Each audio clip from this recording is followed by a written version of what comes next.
Hoy día vamos a comenzar viendo esta unidad que se llama IGRT. ¿Ya? Eh, eh, ¿Qué es lo que es la IGRT? La IGRT son las siglas de Image Guided Radiotherapy. ¿Ok? En el fondo, radioterapia guiada por imágenes. ¿Ya? Guiada por imágenes. Entonces, ¿por qué esta cuestión de guiada por imágenes? Lo que pasa es que antiguamente la radioterapia se hacía mediante los campos de tratamiento de las zonas a irradiar, se definían por hitos óseos, ¿ya? Qué sé yo, por cita de L4, L3, L1 a L3, se tomaban radiografías que simulaban el tamaño del campo, ¿ya? Y se tomaba el espesor del paciente y se calculaba, hacía un cálculo manual al hemiespesor, a la mitad del espesor. ¿Mm? Si el paciente medía 20 centímetros de espesor, se calculaba 10 centímetros. ¿Ya? Entonces, eso en el fondo es lo que hoy en día, de hecho, se conoce como radioterapia en dos dimensiones. ¿Ya? Teniendo una imagen radiográfica, uno puede ir a los espesores, puede hacer un cálculo y el- la, asumir la forma que se va a irradiar el paciente por un campo anterior y posterior. Los campos de ese estilo eran muy sencillos. ¿Mm? eh, no era más allá que hacerlo por dos campos anterior y posterior, o a veces laterales, qué sé yo. Pero con el tiempo con la llegada del escáner, y por otra parte, con el desarrollo de los computadores, eh, tuvimos una buena herramienta para dos cosas. Uno, para hacer cálculos más precisos de la distribución de la dosis. Y segundo, por otra parte, ver una imagen del escáner para poder ubicar bien la zona que queremos irradiar. Y también y la relación con los órganos de riesgo que se tienen que proteger. ¿Mm? Eso desde un punto de vista es el gran aporte que tiene la informática junto con las imágenes del CT. ¿Ya? Por otra parte, el CT también nos entrega una información muy, muy detallada acerca de las densidades electrónicas de los tejidos que están involucrados. ¿Ok? Intensidad electrónica relativa. ¿Relativa a qué? Relativa al agua. Entonces, lo que se hace ahí, en el fondo, es hacer un escáner con un kilovoltaje, un miliamperaje, y se ponen ciertos slots o cilindros con una densidad electrónica conocida, y se va midiendo la densidad electrónica y se hace una tabla que se llama de unidades Hounsfield versus densidad. ¿Ok? Entonces, desde ese punto de vista, cuando tenemos la imagen del escáner, nosotros podemos saber a qué densidad corresponde cada estructura que está metida dentro del corte de CT. ¿Ya? Y con eso podemos hacer la interpretación de cómo van a atenuar la radiación los tejidos que están involucrados en el paso de la radiación. ¿Ya? Eso en el fondo lo que es, ya pasamos a lo que sería radioterapia en tres dimensiones, en el cual la IGRT, porque ya empezamos a hablar sobre imágenes, con imágenes de CT, nos ayudan a delimitar el volumen y a localizar también de manera más precisa en la zona de tratamiento, ahora en la sala de tratamiento. ¿Ya? Antiguamente también se tomaban radiografías con el equipo de tratamiento y esas se comparaban con las radiografías de simulación. ¿Mm? Y si estaban calzando, se podía irradiar al paciente. ¿Ya? Pero también hay un error asociado a la visión de esas imágenes. Hay veces que las imágenes no eran tan nítidas ni precisas como para poder determinar los grados de desplazamiento que habían entre una imagen radiográfica y la radiografía de simulación. ¿Ya? Entonces, de ahí que viene el concepto de la IGRT. En el fondo, de todas las imágenes adquiridas en la sala de tratamiento durante un curso de tratamiento de radioterapia, con decisiones tomadas sobre la base de estas imágenes para mejorar la precisión de la entrega o adaptar el tratamiento a la condición del día. Todos sabemos que de un día, o sea, se sabe que de un día a otro, la posición de los órganos internos, de los órganos, también va a haber variaciones. Por ejemplo, la posición de los intestinos. No siempre las heces intestinales van a estar en la misma disposición y en la misma fase de llenado.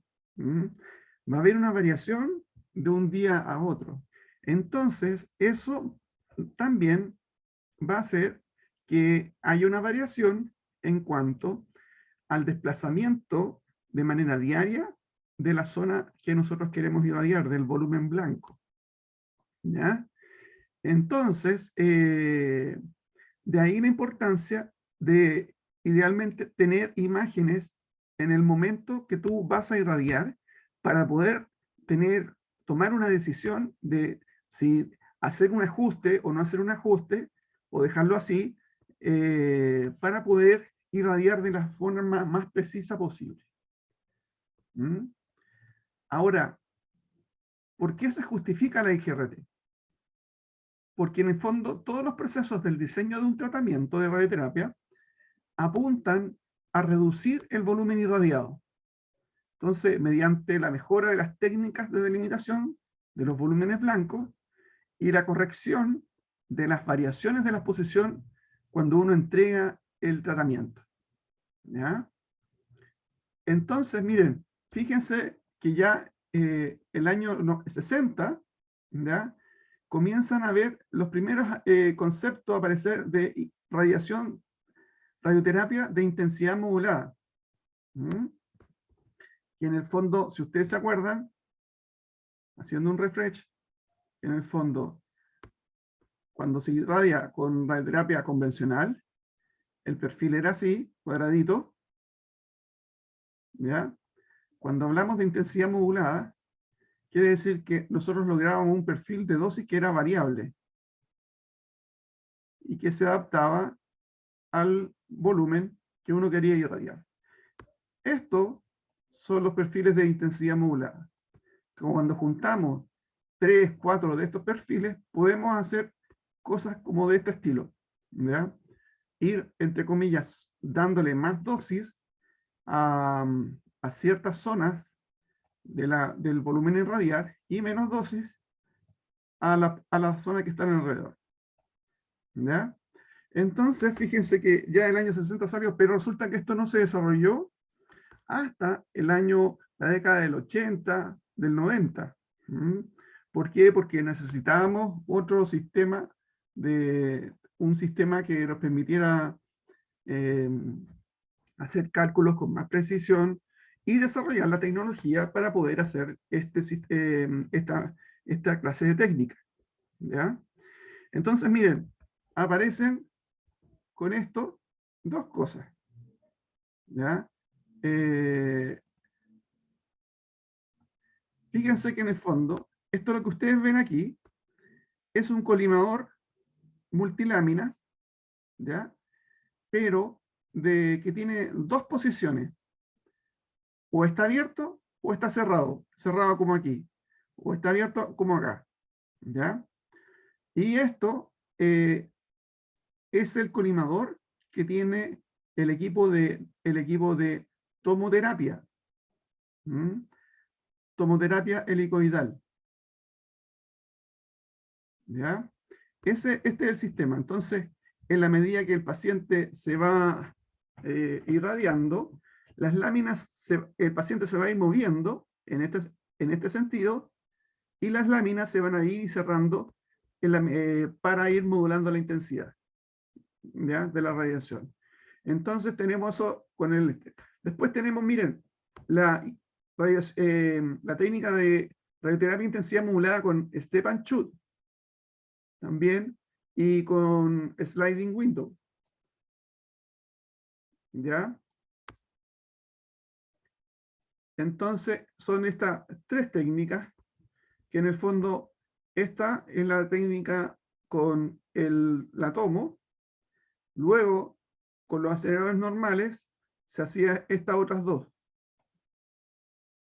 ¿ya? Para poder hacer la modulación de la intensidad, ¿ya?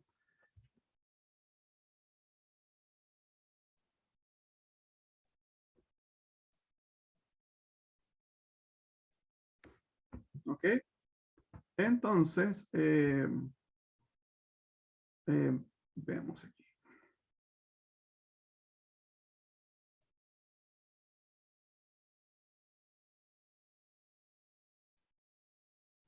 Entonces, ¿cuál es la gracia de la IMRT? Que en el fondo nos podía permitir conformar la radiación a los volúmenes, a todos los volúmenes que estamos teniendo, estamos enfrentando. Ahora, ¿por qué un poco de dónde viene el punto este? Porque cuando se hacía radioterapia con campos 3D, perdón, de forma conformacional, los campos eran cuadrados, ¿ya?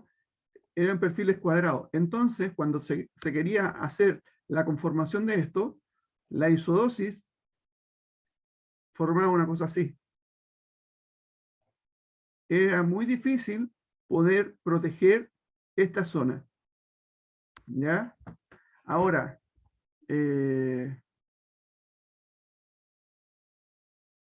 ¿ya?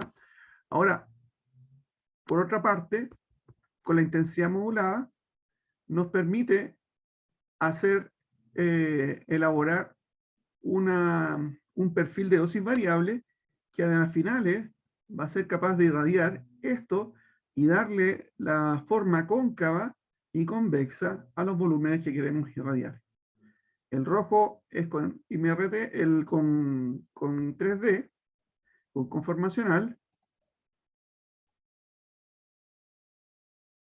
¿ya? 3D, y el azul con IMRT.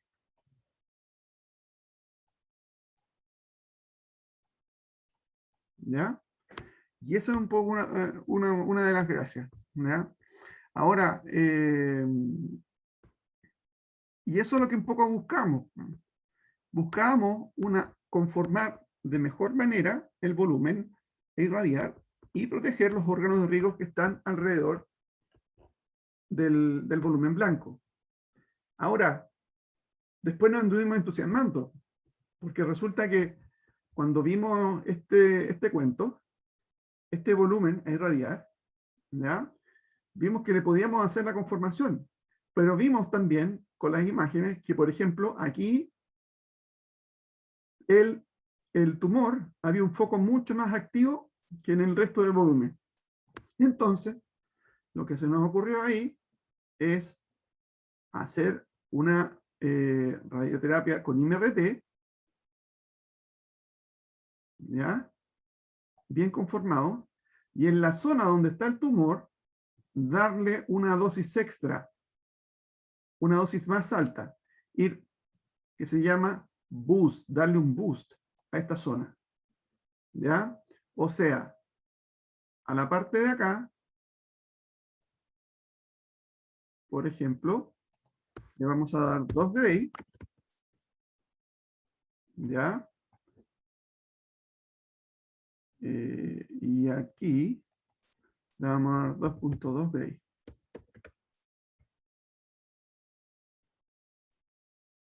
¿Ya? A esta parte que está acá le vamos a dar 2 gray, y a esta zona donde está más grande el tumor, ahí le vamos a dar 2,2 gray. Y todo esto en la misma sesión de tratamiento. ¿Mm? Entonces, esto es lo que se llama el escalamiento de la dosis, ir escalando y poder ir irradiando el volumen a distintas dosis según sea la necesidad. ¿Ya? ¿Por qué? ¿Por qué a una dosis distinta? Porque se sabe que en la medida que yo voy aumentando la dosis, ya tengo una mayor probabilidad de control tumoral. ¿Ya? Entonces, a la zona donde no se veía tumor, se iba a 2 gray, y a la zona donde se veía un tumor, entre comillas, más activo, ¿ya? Le daban una dosis mayor. Digo 2.2 como en este ejemplo, ¿ya? Hay distintas otras clases de escalamiento, ¿ya? Entonces, eso era lo que era el escalamiento, ¿ya? Fíjense aquí, les quería mostrar esta foto del año 1959 del Hospital Princess Margaret de Toronto, ¿ya?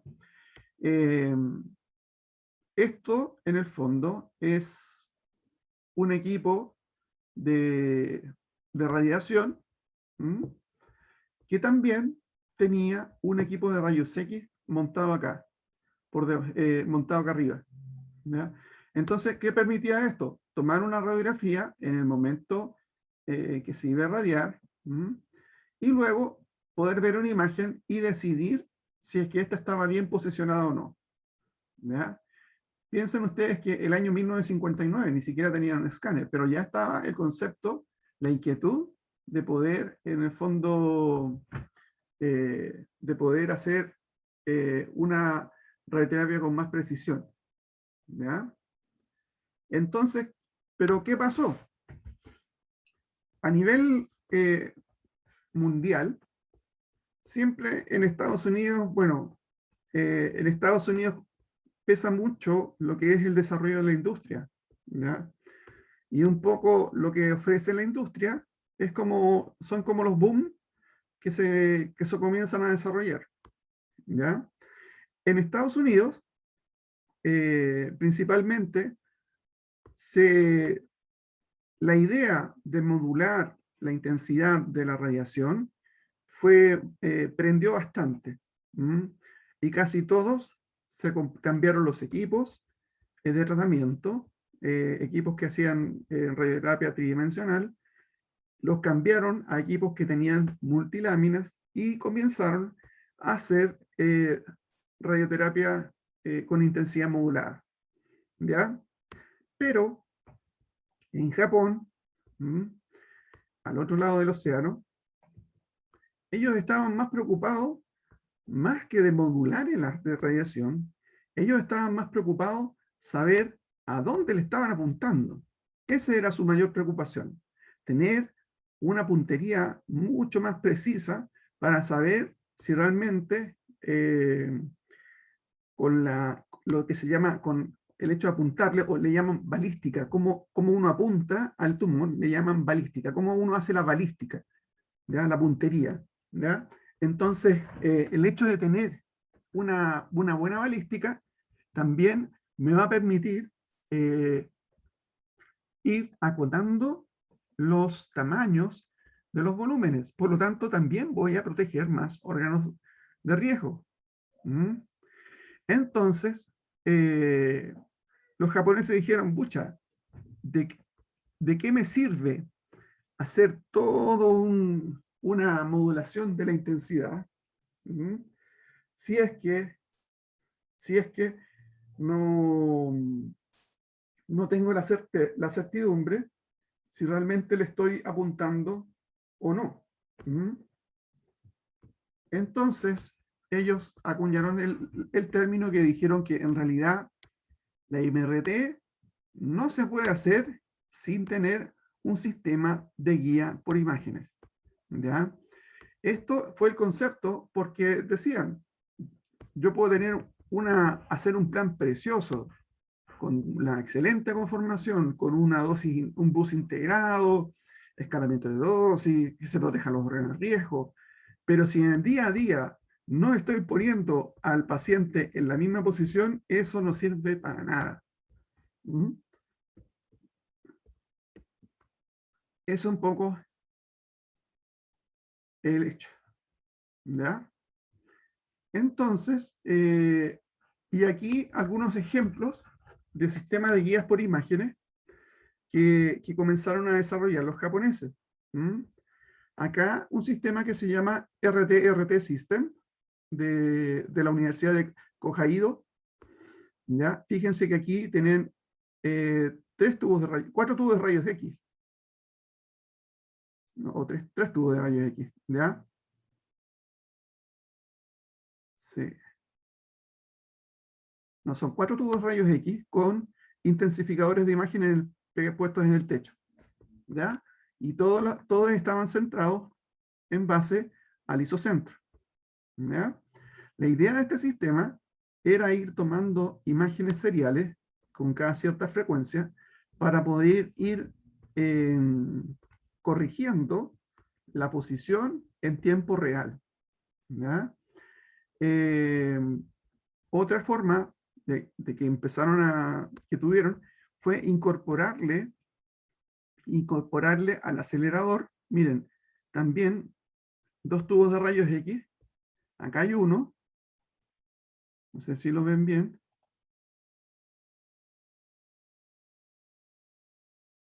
acá hay un tubo de rayos X, y acá el otro tubo por el otro lado, ¿ya? Aquí está un panel para tomar imágenes de silicio, y aquí estaba el otro, ¿ya? Entonces, también podían posicionar al paciente, tomar un par de imágenes fluoroscópicas y compararlas con lo que se planificó, ¿ya? Y hacer los ajustes según la diferencia de posicionamiento que hay, ¿ya? Estos fueron los japoneses, ¿ya? Ahora, por otra parte, eso fue con referente al posicionamiento del paciente en la sala de tratamiento. Por otra parte, eh, también hubieron mejoras con el desarrollo de las imágenes, hubieron una cantidad de mejoras en referente al contorno, a que cómo se contorneaban los volúmenes blancos en el paciente. Fíjense lo que hacíamos, lo que se hace en el fondo, con cada corte de escáner, aquí se dibuja el paciente, ¿ya? Se van dibujando, por ejemplo, acá en este caso el hueso, tenemos las parótidas, ¿ya? La mandíbula, ¿m? Y aquí el médico va definiendo lo que es el CTB, ¿ya? Lo que está implicado, ¿ya? Entonces, si nosotros vemos en esta imagen de, de CT, el nivel de artefacto que hay prácticamente no nos permite visualizar bien los tejidos blandos. ¿Mm? Pero si esto somos capaces de fusionar las imágenes de PET-CT, ¿ya? O también puede ser con imágenes de resonancia, y poder superponer unas con la otra, vamos a poder en fondo definir cuál es, si es que realmente mi volumen al cual yo quiero apuntar está acertado o no. ¿Ya? Esto se hace mediante el método que se llama fusión de imágenes, o también le llaman registro de imágenes.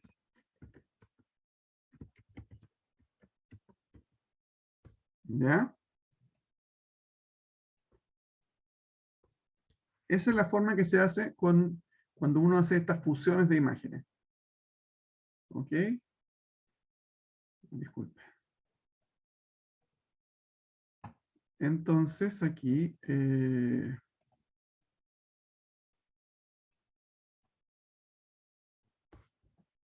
entonces, aquí, la verdad, nosotros que asumimos que cada vez que marcábamos con un escáner, estaba correcta la definición del volumen blanco, ¿ya? Pero, ojo, había que tener mucha atención con referente a la proyección de los objetos, que eventualmente la proyección no, de un objeto no necesariamente nos va a decir cómo es el objeto, ¿ya?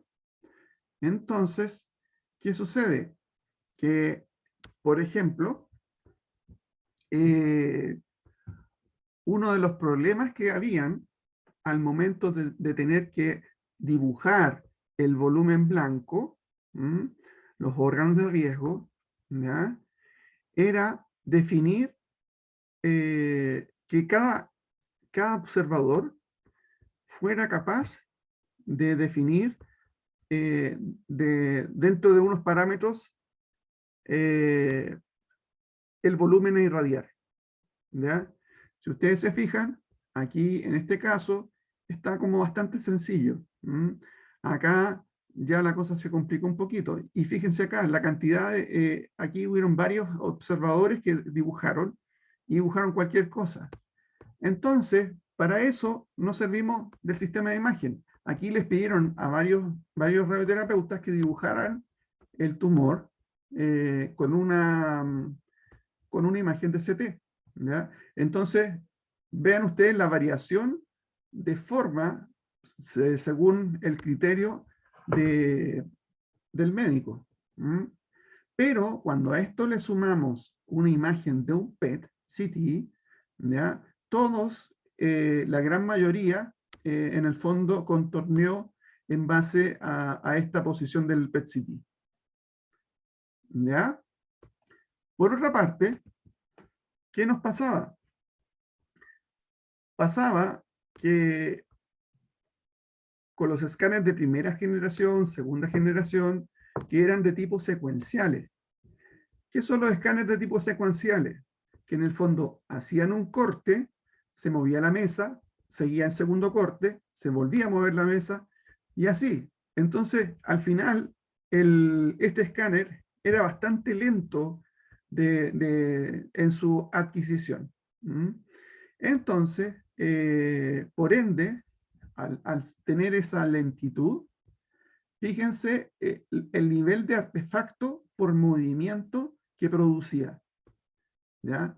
Fíjense aquí la zona del diafragma y aquí la zona donde está el tumor. ¿Ok? Y esto es un artefacto por el movimiento respiratorio. Básicamente. Ahora, en la medida que los escáneres fueron avanzando en sus mejoras, se hicieron cada vez más rápidos, ¿ya? Y hoy en día son tan rápidos que son capaces de congelar el movimiento cardíaco sin tener que hacer, en el fondo, demasiado esfuerzo, porque es tan rápido el barrido que realmente inmoviliza el paso del contraste, ¿ya? Es más, se puede tomar, por ejemplo, con el CT de Toshiba, el Aquilion, que tiene un banco de detectores bastante ancho. Uno puede tomar, hacer una angiografía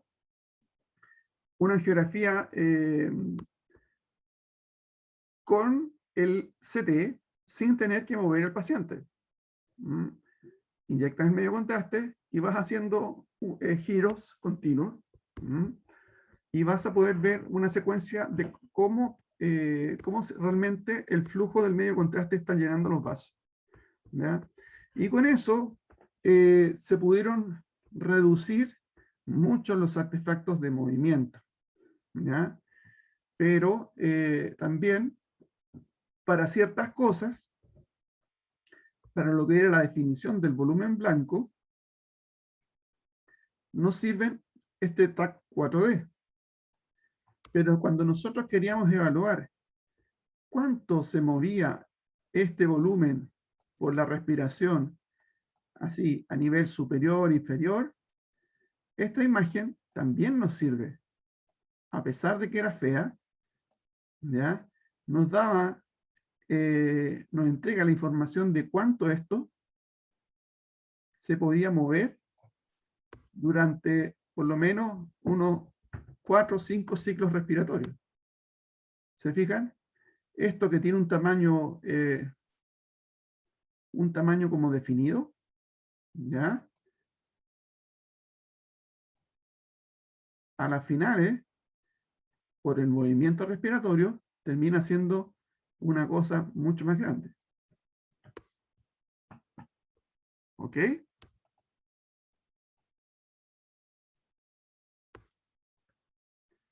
Entonces, de ahí la importancia, fíjense, la importancia de la... Entonces, la pregunta es, ¿por qué es tan importante la IGRT? Dice, y una aceleración dice, la IGRT es más importante que la IMRT. Existen muchas maneras de obtener distribuciones de dosis conformadas, arcos conformacionales dinámicos, radioterapia de intensidad modulada, radioterapia con intensidad modulada con arcoterapia, haciendo compensadores físicos, ¿ya?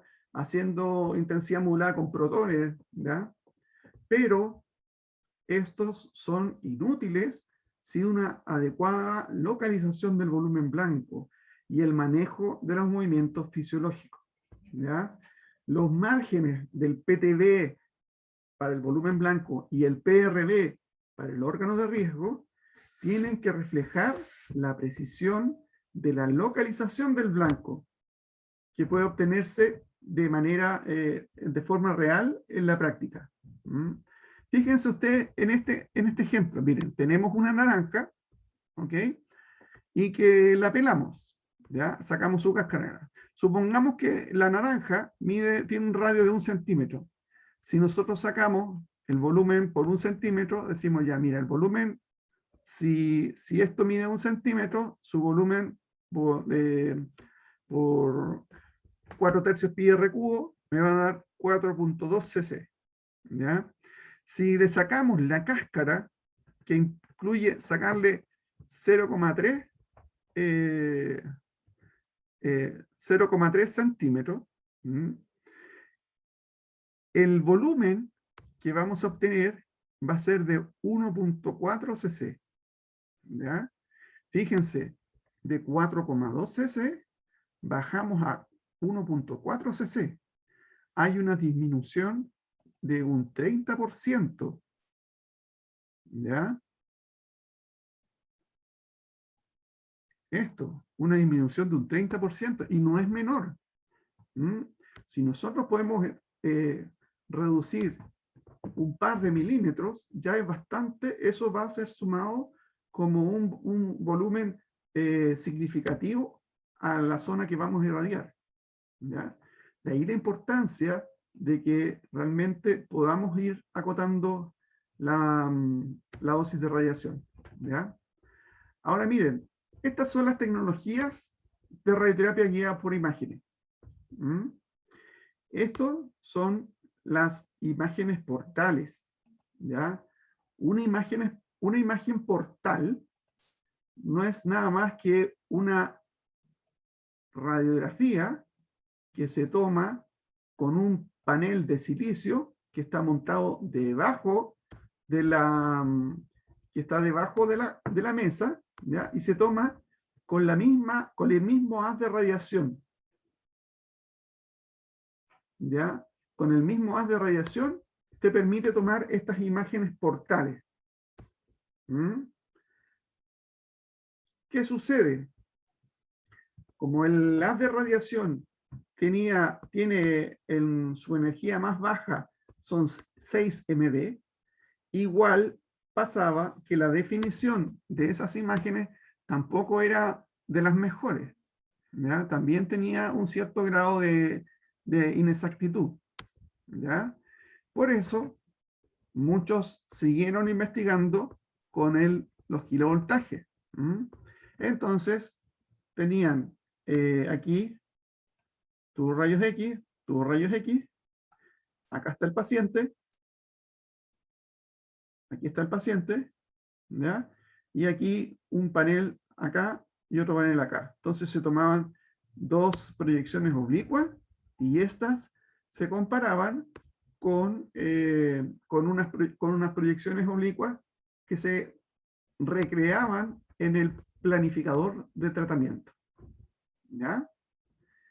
Otra forma que se buscó también fue el hecho de trabajar sin radiación. ¿Por qué trabajar sin radiación? Porque en el fondo decían, pucha, no, que te velara. O sea, si estamos irradiando a una persona y le seguimos metiendo más radiación, no sabemos realmente qué va a pasar con él. O sea, si llega a sobrevivir, puede ser que en el mediano o largo plazo va a ser tener un tumor radioinducido, ¿ya? Entonces, dijeron, pero ¿y por qué entonces no hacemos algo con ultrasonido? ¿Ya? Entonces, ¿qué es lo que tenían acá? Tenían un equipo de ultrasonido que el equipo tiene unos marcadores infrarrojos que aquí en el techo, ¿ya? Esta cámara es capaz de detectar la posición de esos infrarrojos. Entonces se hacía un barrido, ese barrido se fusionaba con el corte de planificación, ¿sí? Y en base a eso se determinaba cuánto estaba desplazada la próstata, porque esto es específico para la próstata, cuánto estaba desplazada la próstata en referente a la planificación. Esto era con ultrasonido. Otra manera, utilizaron unos marcadores de tipos activos y pasivos. Pasivos, en el fondo, porque sencillamente con insertar estos marcadores, lo que se hacía era luego seguir estos marcadores, ¿ya? No te importaba tanto ver claramente los hitos óseos en la radiografía, si solamente te interesaba ver dónde estaba la posición de este marcador, de este y este. Este es un sistema de tipo pasivo, ¿ya? Y este otro que está acá abajo es un marcador de un sistema de tipo activo.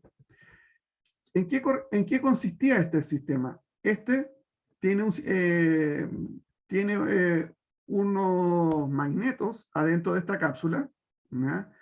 Y estos magnetos, por un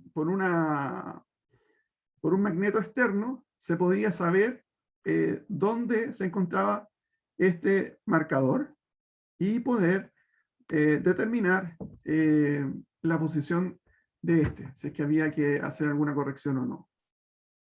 ¿Ya? Entonces, miren, acá tenemos el paciente, acá tenemos el panel de silicio morfo, ¿ya? Aquí este es una clase de equipo, este es el Electa, este otro equipo, un equipo de tipo Siemens, ¿ya? Este equipo es Siemens, el mismo sistema, ¿ya? Acá una comparación también, porque antes tenían como un sistema de fuelle aquí, acá abajo. Y también existía estos tipos que eran portátiles, ¿ya? Para poder tomar esta imagen radiográfica. Entonces, el panel estaba pegado al gantry y se desplegaba y se ponía en la posición para poder tomar las imágenes, ¿ya? Esto ustedes lo manejan, de más que sí lo manejan. ¿Esto cómo funcionaba? Básicamente con cámaras de video, ¿ya?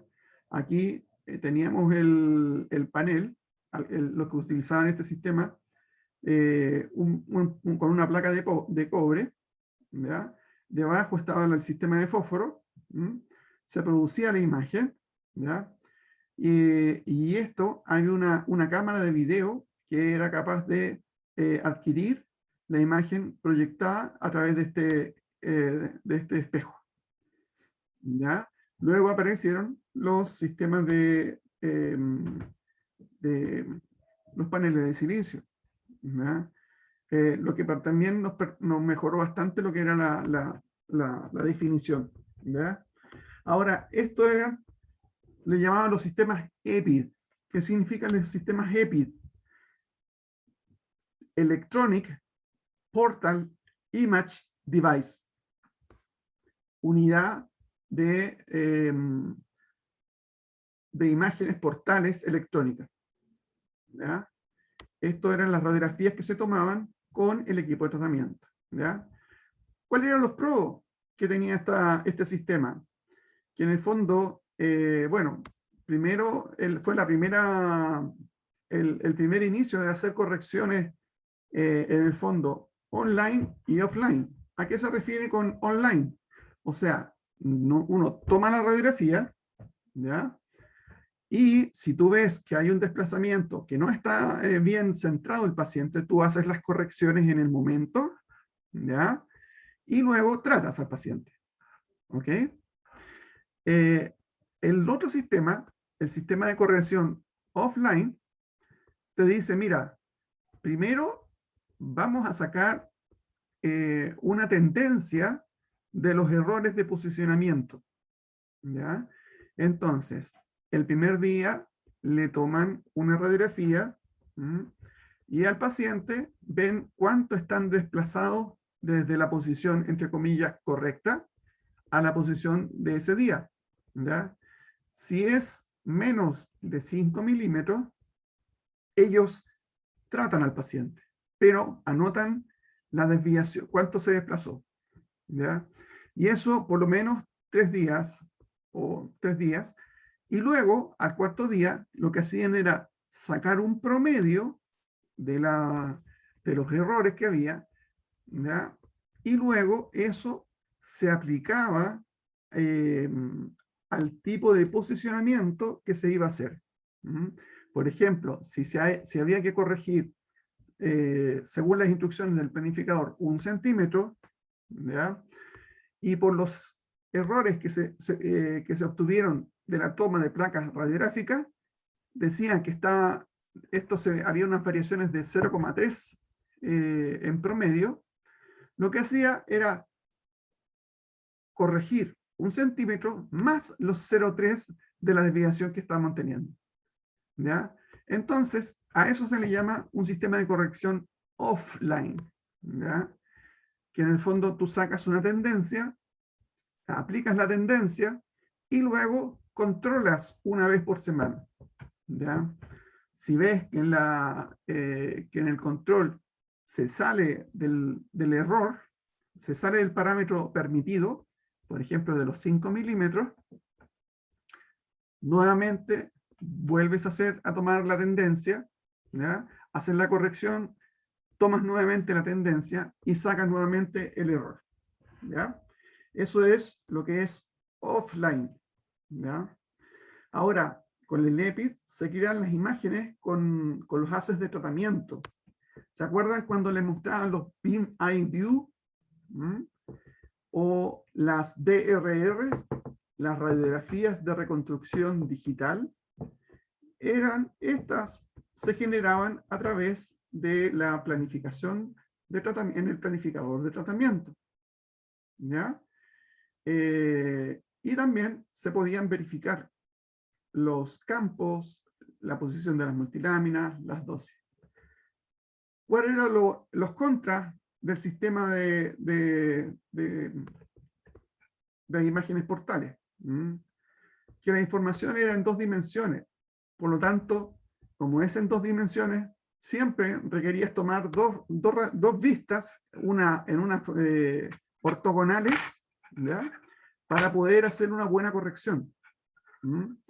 Entonces, eso era una de las contras, ¿ya?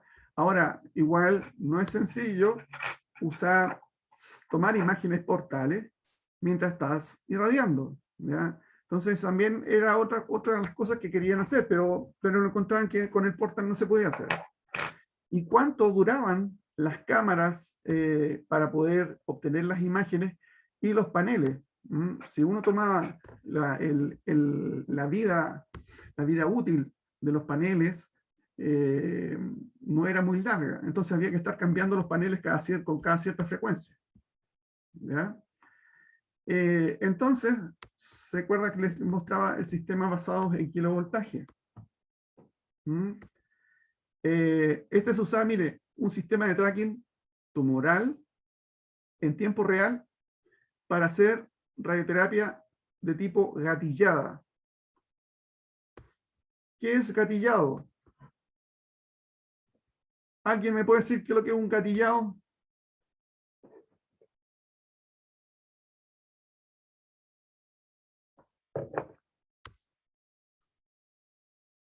Escucho.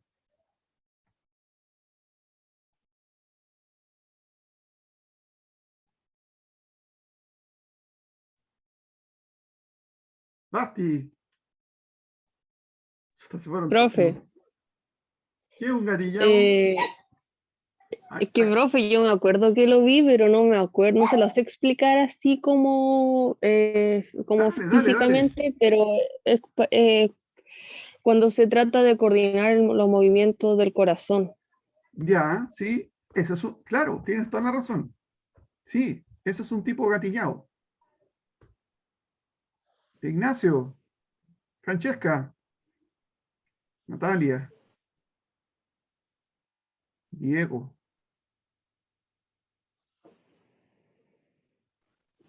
¿Son los que podemos medir el flujo de sangre, profe? Gatillado, Sí. flujo de sangre. Pero ¿y cómo? ¿Cuál es la relación? No lo sé, te pregunto. ¿Qué era? Ah, me estás preguntando. Yo pensé que me estabas respondiendo. Miren, un poquitito. Creo que con esto les va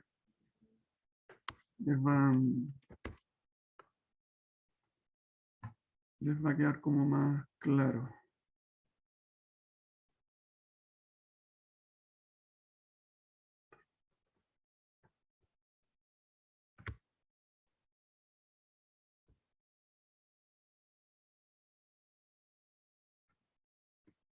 Eh,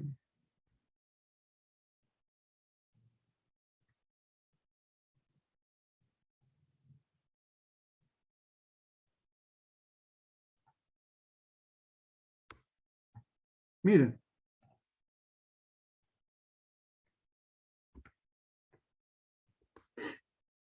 esto es una radioterapia estereotáxica de pulmón. ¿Ya?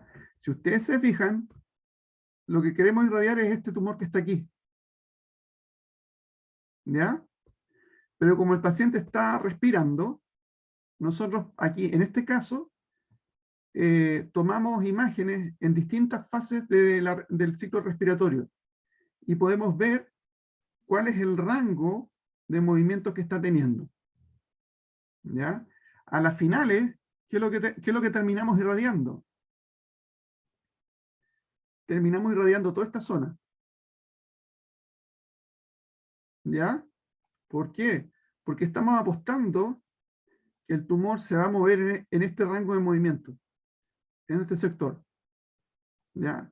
O sea, aquí no estamos haciendo ni gatillado, sino que estamos apuntando a todo el volumen. Entonces, la pregunta del millón, ¿cómo hacemos para poder, en el fondo, disminuir el volumen? Saltó la idea de hacer un gatillado. Y fíjense, acá está el volumen y aquí está una zona que nosotros le llamamos zona de interés.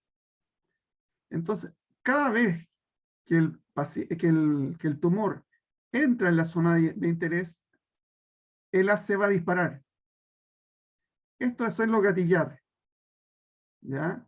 Se mueve, entra a la zona y disparo. Corto el disparo cada vez que el tumor se sale de la zona de interés. ¿Ya? Esto de tipo gatillado. A esto se refiere. Y luego también está la idea de hacer un tracking, un seguimiento, ¿ya?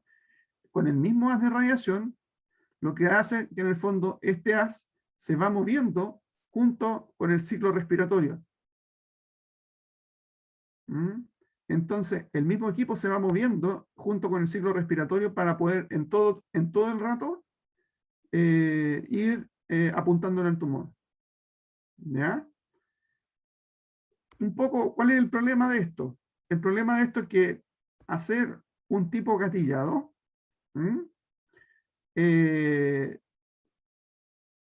te toma más tiempo que hacer un tipo de tratamiento de este estilo. ¿Ya? Porque aquí uno sabe que en el fondo se va a mover dentro de este volumen. Entonces, uno apunta al medio y irradias todo el volumen y tú sabes que siempre el tumor va a estar metido dentro del volumen. ¿Qué pasa con el tracking? El problema del tracking que es muy dependiente del paciente. ¿Ya? Hay pacientes que no tienen una buena respiración. Necesitamos una respiración que sea relativamente constante, ¿ya? Que no tenga variaciones muy altas entre la fase inspiratoria y expiratoria. ¿Ya? Este sistema lo ocupa el CyberKnife. ¿Ya? Toma radiografías, va tomando radiografías y en distintas fases del ciclo respiratorio toman las radiografías y tú tienes que ir enseñándole, mira, el tumor en esta fase va a estar puesto aquí, ¿ya? En la siguiente fase va a estar posicionado acá, en la siguiente aquí, y aquí en la otra, ¿te fijas? Entonces, cada vez que hay unos sensores infrarrojos, una cajita que va a mirar a los sensores y como estos sensores se van a mover de arriba a abajo, van a ser capaces de ir midiendo cuál es la amplitud del movimiento respiratorio. ¿Ya? Entonces, dependiendo de en qué parte del ciclo respiratorio se encuentre, con eso el equipo va a ir guiando a dónde tiene que hacer el disparo. ¿Ya? ¿Ahí les quedó más claro el gatillado? Sí, profesor. ¿Ya? Ok.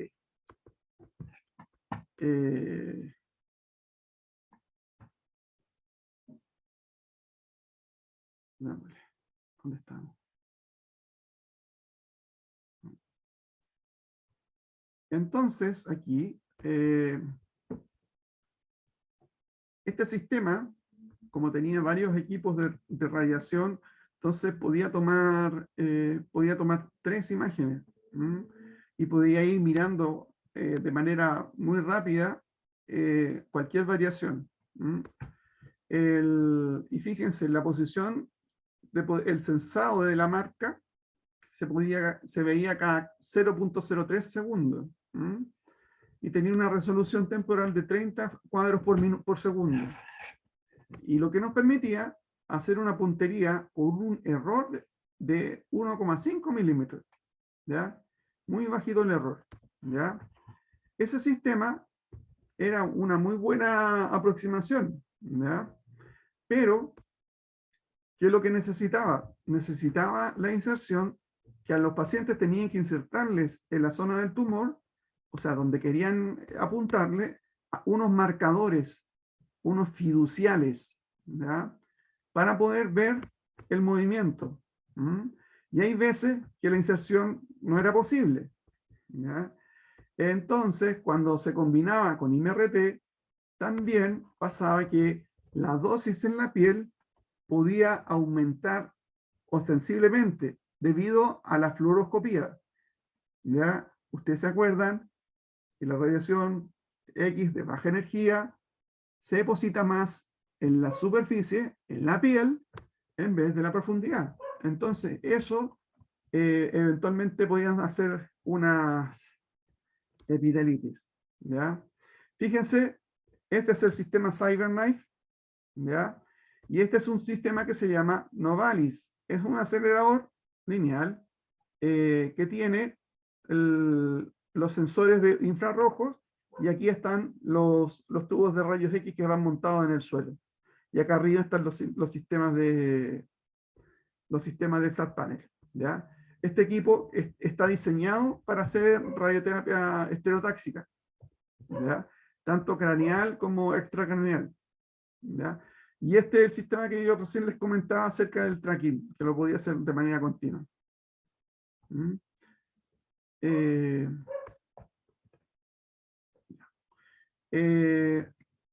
Habían también sistemas de imágenes planares que eran híbridos. Híbridos porque tenían para tomar radiografías portales con el haz de radiación, y también tenían un tubo de rayos X que permitía tomar radiografías convencionales para poder, en el fondo, definir la posición, ¿ya? Esta era la cámara óptica que yo les contaba recién, que sirve para ver el posicionamiento. Ahora, este mismo sistema se ocupaba con un sistema basado en ultrasonido. Aquí, en la parte posterior del transductor, esa era una bolita que se podía captar por el sistema de infrarrojo, ¿ya? Se hacía el barrido, fíjense, ahí tenemos una vista axial de la próstata, ahí está la vejiga, ¿ya? Y en un sagital, ahí tenemos la vejiga, tenemos la próstata, ¿ya? Y se podía hacer una fusión de imágenes con ambas. Y la cámara infrarroja era capaz de decirnos en qué lugar estábamos para poder hacer las correcciones, ¿ya? Esto se hacía para próstata y eventualmente también se hacía para lo que eran las máscaras de cabeza y cuello, para los tumores cerebrales. El paciente tenía los sensores, hacía una mordida y podíamos ver el desplazamiento, ¿ya? Ahora, el problema es del ultrasonido, que igual es un proceso que es lento, ¿ya? El sistema del análisis tampoco requiere también mucha expertise desde el punto de vista del operador. No tenía una calidad de imagen muy buena. Y claro, dependiendo de quién lo use, era un poco la precisión que se lograba, ¿ya? En un curso que yo fui, le dijeron a la persona que estaba presentando este sistema, le dijeron, bueno, pero ¿y usted cómo puede evitar el problema de la variación interobservador? Entonces, este caballero le dijo, fácil, pues, teniendo un solo observador, ¿ya? Que sea la misma persona todos los días. Entonces eso es imposible, ¿ya? Eso con los ultrasonidos. Y miren, acá tenemos las imágenes de los infrarrojos. En la piel, en la superficie, se ponían los infrarrojos. Aquí teníamos la cámara y fíjense que el sistema era capaz de poder localizar los infrarrojos y darle, calcular los errores de movimiento según la simulación. ¿Ya? A ver si funciona esto.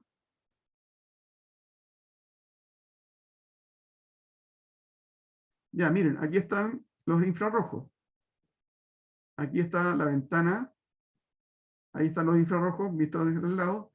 Fíjense, lo tiene en la boca y ahí están los 4 marcadores infrarrojos.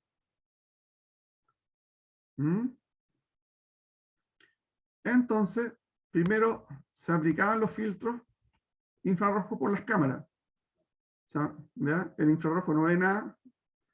Se activaba la luz infrarroja, cosa que solamente fueran vistas los marcadores. ¿Ya? Ahí están los marcadores. Y cuando esto ahí están viendo una cámara, se registraba una, se registraba la segunda bolita, se registraba la tercera y se registraba la cuarta. ¿Ya? Y en base a eso, era capaz de decirte cuánto tenías que corregir la posición. ¿Ya? Fíjense, en este caso, por ejemplo, en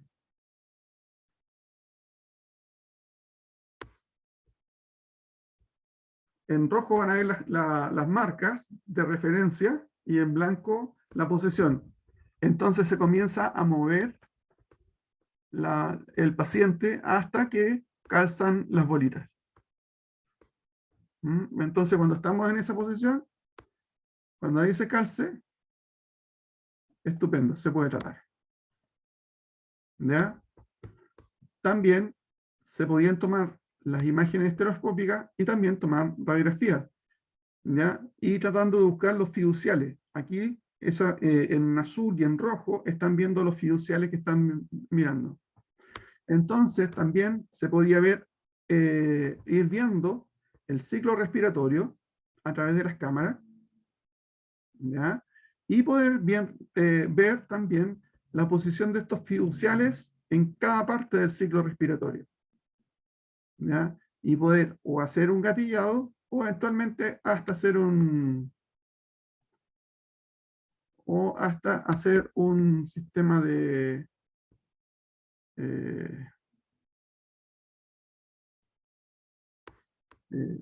tracking. Por ejemplo, aquí, no sé si alcanzan a ver, ahí hay un fiducial, ¿ya? Y aquí, claro, como está en la posición, el enlace se activa. Cuando sale de la posición, el enlace se detiene, ¿ya? Eso es el tipo gatillado. Otra forma es tener al paciente y en el fondo hacer el tratamiento en exhalación. Lo que se hace es decirle al paciente que respire, ya, con una cierta constancia, y llegado a un punto, decirle que bote todo el aire. Y mientras bota todo el aire, ahí disparan. ¿Ok? ¿Por qué en expiración? Porque es más fácil, cada vez que uno expira, puede mantener mejor la posición que cuando uno hace la expiración. ¿Ya? Y bueno, pero esto requiere de entrenamiento. Entonces, esto era el sistema de infrarrojos y kilovoltaje. ¿Ya? Teníamos información rápida, en tiempo real, 2D, 3D,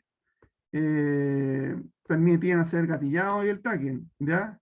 Pero ¿cuál era el problema? Los contras, que no había información sobre los tejidos blandos, ¿ya? Requería insertar fiduciales para localizar el blanco, el target, ¿ya? O tomar estructuras óseas o marcadores implantados, ¿ya? Y lo otro, que también, que no es un tema menor, era saber cuál era la relación espacial entre lo que era el PTB y los órganos de riesgo, ¿ya? Hay una técnica que se hace, en el fondo,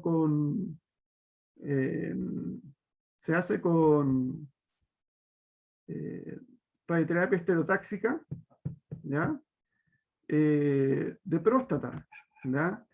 Se hace todo un sistema para poder mantener la misma vejiga, el mismo recto, ¿ya? Pero durante el tratamiento, tú no puedes saber realmente cuál es el llenado que está teniendo, ¿ya?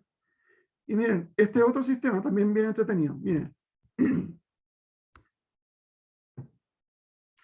este es un sistema, miren, de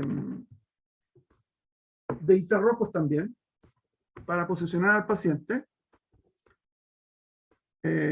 Ahí se apuesta el paciente, se ubica con los brazos sobre su cabeza, ¿ya? Supongamos que esta paciente se va a tratar la mama, ¿ya? Y para ubicar al paciente, fíjense, van a poner los láser. Esos son los láser con que se centra el equipo. Y luego, miren, prenden un sistema con una luz infrarroja que nos va diciendo cuáles son los movimientos. Fíjense que cuando está en rojo, quiere decir que no está bien posicionado. ¿Ya? Y fíjense, cuando ya ahora está en verde, se acerca a la posición. Fíjense, ahí le falta a los brazos. ¿Mm?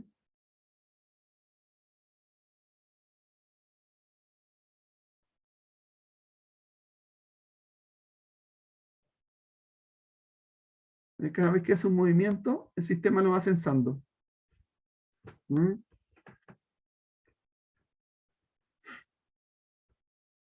¿Ya?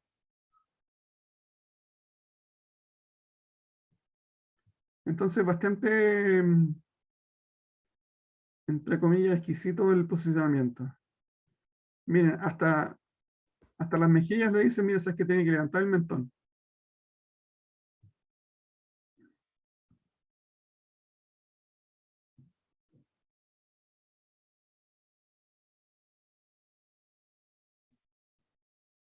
¿Ya? Una vez que está bien posicionado, van al sistema de autocorrección y la mesa sola se va a ir a ubicar en el isocentro de tratamiento.